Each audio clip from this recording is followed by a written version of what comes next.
रात का समय था। लालगंज गांव में चारों तरफ शांति छाई थी। उसी समय अंधेरे में एक साया लालटेन पकड़े हुए जल्दी जल्दी कहीं चला जा रहा था। लेकिन जैसे ही वो गांव के किनारे पहुंचता है, उसे उसी समय पीछे से एक आदमी रोकता है और बोलता है, कौन हो तुम और कहाँ जा रहे हो? तुम्हें पता है ना इस गांव से रात में बाहर जाना मना है, फिर भी तुम जा रहे हो? उस आदमी की बात सुनकर साया पलटता है। वो साया कोई और नहीं बल्कि गांव में नया नया आया राजू बैंड वाला था। राजू बैंड वाला उस आदमी की बात सुनकर बोलता है, भाई साहब, आपने तो मेरी जान ही निकाल दी। भला ऐसे भी कोई रोकता है किसी को? मुझे रात में कहीं बैंड बजाने जाना है, मैं वहीं जा रहा हूँ। लेकिन उस आदमी पर राजू बैंड वाले की बात का कोई प्रभाव नहीं पड़ता और वो गुस्से में बोलता है, तुम कोई भी हो और कहीं भी जा रहे हो, इस गांव के नियमों के हिसाब से तुम रात में गांव से बाहर नहीं जा सकते, इसीलिए तुम्हें वापस जाना होगा। राजू अपने से लंबे और चौड़े आदमी को देखकर घबरा जाता है और वापस लौटने में ही समझदारी समझता है। अभी तो चलता हूँ, कल से दूसरे चोर रास्ते से निकल जाऊंगा। ये भीमसेन हर जगह थोड़ी खड़ा होगा। ऐसा कहकर राजू वहां से चला जाता है और अगली रात को दूसरे चोर रास्ते से निकल जाता है। ये गांव वाले भी कितने मूर्ख हैं, इनको कोई भी आसानी से मूर्ख बना सकता है। चोर रास्तों पर तो इनका ध्यान ही नहीं होता है। बेवकूफ कहीं के। और वो खली के जैसा दिखने वाला अपने आप को बहुत चालाक समझ रहा था। अगली सुबह गांव वाले उठते हैं और राजू के घर के बाहर उसकी पत्नी रमा को रोते हुए देखते हैं। उसी समय वहां सरपंच जी आ जाते हैं और बोलते हैं, अरे ये राजू बैंड वाले की घरवाली ऐसे रो क्यों रही है? क्या हुआ? कुछ नहीं सरपंच जी, इसका घरवाला राजू मेरे मना करने के बावजूद रात में इस गांव से बाहर निकला और मारा गया। ये तो बहुत ही बुरा हुआ भीमा, तुम्हें ध्यान रखना चाहिए था। तुम तो इस गांव के सबसे बलवान आदमी हो। मैं आपकी बात और गुस्सा दोनों समझता हूँ, लेकिन सरपंच जी, राजू किसी दूसरे चोर रास्ते से रात में चला गया और मारा गया, क्योंकि मैं तो मुख्य रास्ते पर ही पहरा देता हूँ। वो दोनों बातें कर ही रहे होते हैं कि तभी राजू के बूढ़े पिता रामलाल वहां आ जाते हैं और बोलते हैं, ये सब क्या हो गया सरपंच जी? मेरा बेटा कहाँ चला गया? उसे ढूंढिए ना, वो हमारा इकलौता सहारा था। अब हम आपके भरोसे हैं। रामलाल की बात सुनकर वहीं खड़े गांव के कुछ जवान लड़के, जिनके नाम सोनू और मणि होते हैं, बोलते हैं, चाचा जी, आप चिंता ना करो, हम गांव वाले मिलकर राजू भैया को ढूंढेंगे, क्योंकि अगर इसी तरह से गांव वाले रोज गायब होते रहे तो कुछ समय में इस गांव में एक भी आदमी नहीं रह जाएगा। फिर सोनू और मणि वहां से चले जाते हैं। मणि सोनू से बोलता है, सोनू भाई, आप गांव वालों से बोल तो आए हो कि लोगों को ढूंढोगे, लेकिन आपको पता है कि वो लोग कहाँ हो सकते हैं जो गायब हुए हैं? तुम्हारी बात में तो दम है, लेकिन मुझे न जाने क्यों लगता है लोगों को खो जाना जंगल में बहने वाली नदी से जुड़ा हुआ है। हम दोनों को उसी नदी के पास चलकर देखना चाहिए। फिर दोनों उस नदी के पास जाकर खड़े हो जाते हैं। दोनों काफी देर तक वहीं खड़े रहते हैं। उसी समय रात हो जाती है।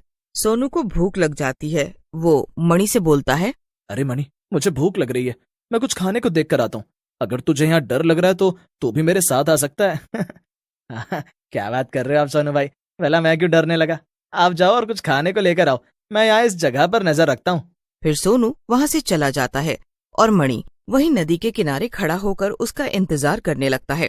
थोड़ी देर बाद ही नदी में हलचल होने लगती है। अरे बाप रे, ये नदी में इतनी हलचल क्यों हो रही है? कहीं इस नदी में मगरमच्छ तो नहीं है? मुझे थोड़ा पीछे खड़ा हो जाना चाहिए। ऐसा कहकर मणि पीछे हो जाता है। उसी समय नदी में से एक बड़ा सा पंजा निकलता है और मणि को पकड़ लेता है। मणि डर के मारे जोर जोर से चिल्लाने लगता है, बचाओ सोनू भैया, बचाओ, ये हाथ मुझे नदी के भीतर खींच रहा है, मुझे बचाओ सोनू भैया।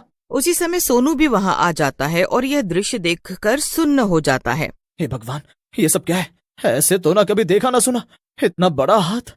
लगता है इस नदी पर कोई शैतानी साया है।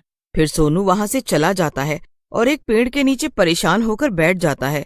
उसी समय वहां पर एक साधु आते हैं। साधु सोनू को देखकर बोलते हैं, क्या हुआ बेटा, इतना उदास और परेशान कैसे बैठे हो? क्या हुआ, कोई समस्या है क्या? बाबा, आप यहाँ से जाओ, आप मेरी समस्या को नहीं सुलझा सकते। मेरे पास आपको देने के लिए कुछ भी नहीं है। बेटा, वैसे भी तू हम जैसे साधु को क्या दे देगा? हम तो साधु होते ही इस दुनिया को देने के लिए हैं। चल बता अपनी समस्या, शायद मैं तेरी कुछ मदद। सोनू को साधु बाबा की बातों में सच्चाई दिखती है और वो उन्हें रात को हुई दुर्घटना के बारे में बताते हैं।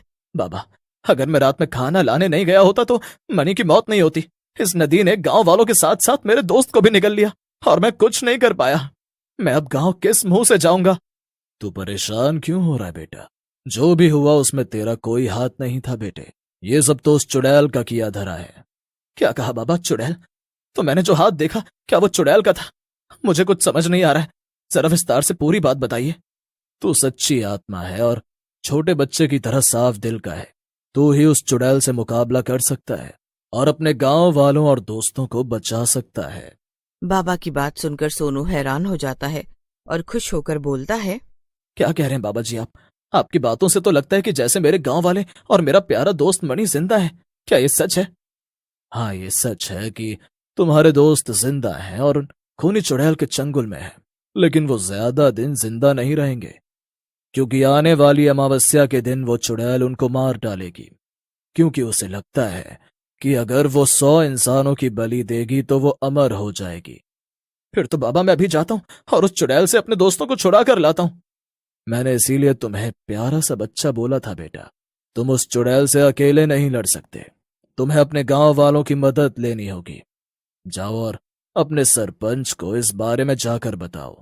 फिर सोनू बाबा से आज्ञा लेकर गांव चला जाता है और सरपंच को बाबा के साथ हुई पूरी बात बताता है, जिसे सुनकर सरपंच बोलते हैं, अगर ये बात सही है तो पूरा गांव तुम्हारे साथ है, हम अपने गांव वालों को बचाने के लिए कुछ भी करेंगे। फिर सरपंच और सोनू गांव वालों के साथ मिलकर जंगल में चले जाते हैं। वहां उन्हें साधु बाबा ध्यान लगाए हुए दिखते हैं।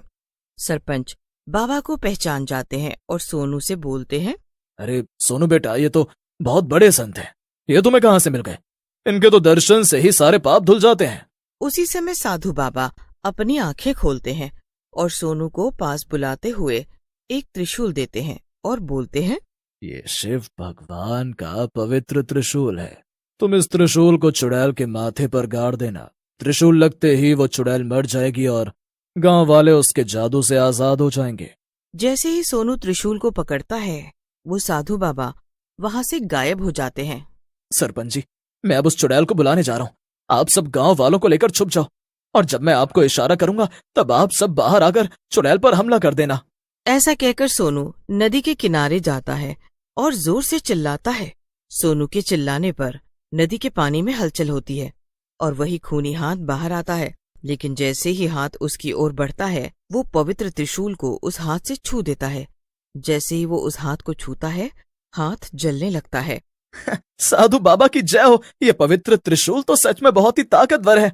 जैसे ही हाथ जलता है, वहां पर एक देवता आ जाते हैं और सोनू को बोलते हैं, सोनू, तुम्हारा शुक्रिया, तुमने मुझे इस चुड़ैल के चंगुल से आजाद करा दिया।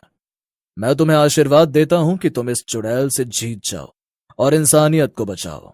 ऐसा कहकर देवता गायब हो जाते हैं। उसी समय चुड़ैल भी गुस्से में बाहर आती है और बोलती है, कौन है वो दुष्ट जिसने मेरे जादू को तोड़ा? मैं उसकी जान ले लूंगी।